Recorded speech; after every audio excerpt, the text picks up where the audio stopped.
Father, an inventor, an engineer, a small business owner, and an entrepreneur.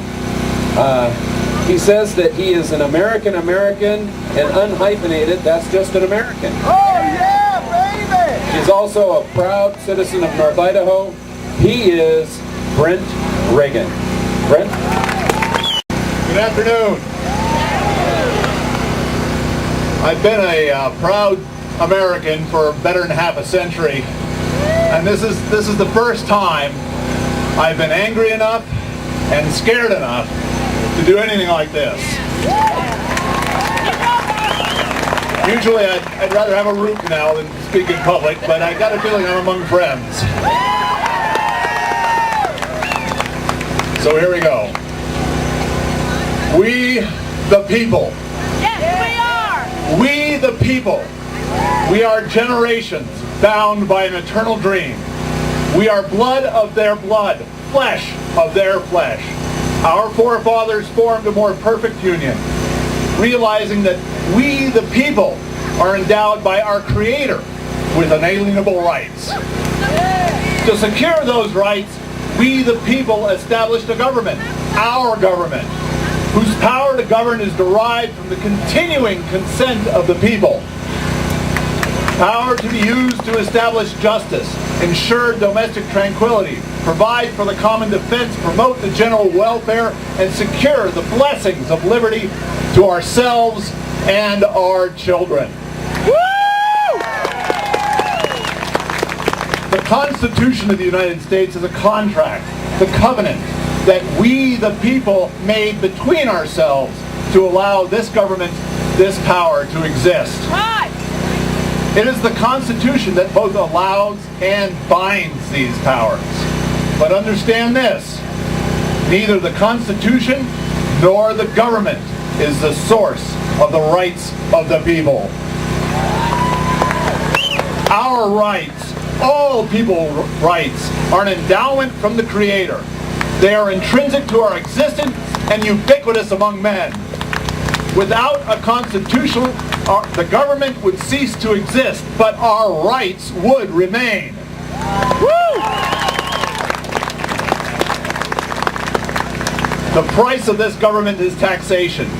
As the Constitution is the vehicle of our government, taxation is the fuel. But this fuel is precious, as it is life itself.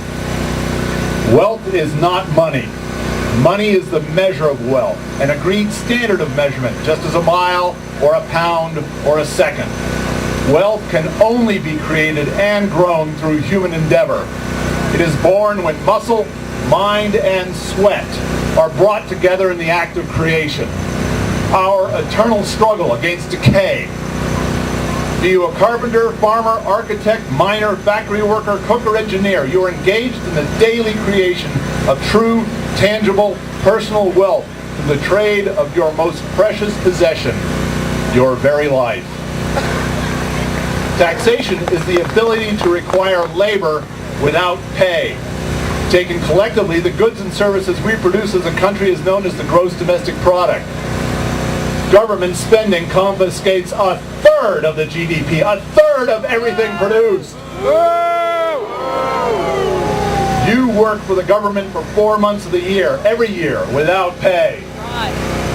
What sort of crime do you have to commit to be sentenced to 700 hours of community service every year?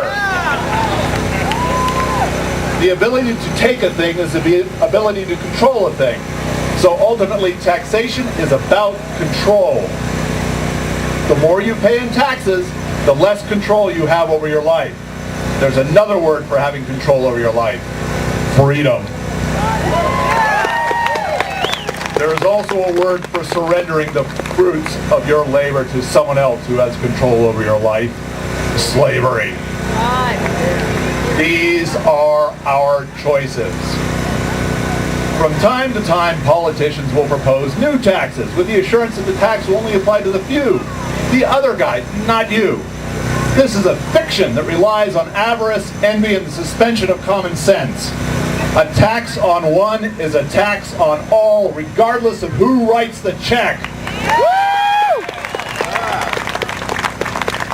In your family, you work You pay taxes, but the kids don't. If you're lucky, they'll help you do the dishes, let alone pay taxes. But when the government takes money from your paycheck, do your children not suffer from the loss? If that is not that loss felt at the places you shop or the services you employ, if rather than having the government take your money and spend it, you had your money to spend, wouldn't the positive impact on your family and community be immediate? We all exist within an economy. That is the reservoir of our collective wealth. So whenever the government removes wealth from that reservoir, it diminishes us all.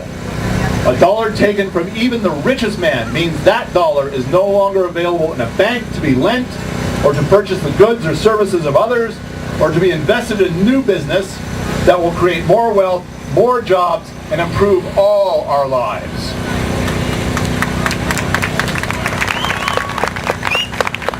Given the toxic effect taxes have on the economy and freedom, it is reasonable to desire the smallest government practical, and to only institute policies and programs that ensure productivity and prosperity. Sadly, we are experiencing the opposite. We are experiencing a war on prosperity.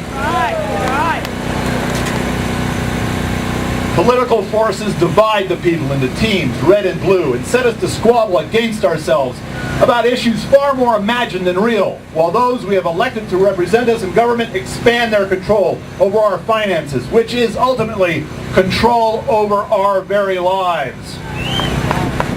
These scoundrels encourage envy and class warfare. They institutionalize theft and call it fairness. They claim the crime of bribery can be fully undone by simply giving the money back.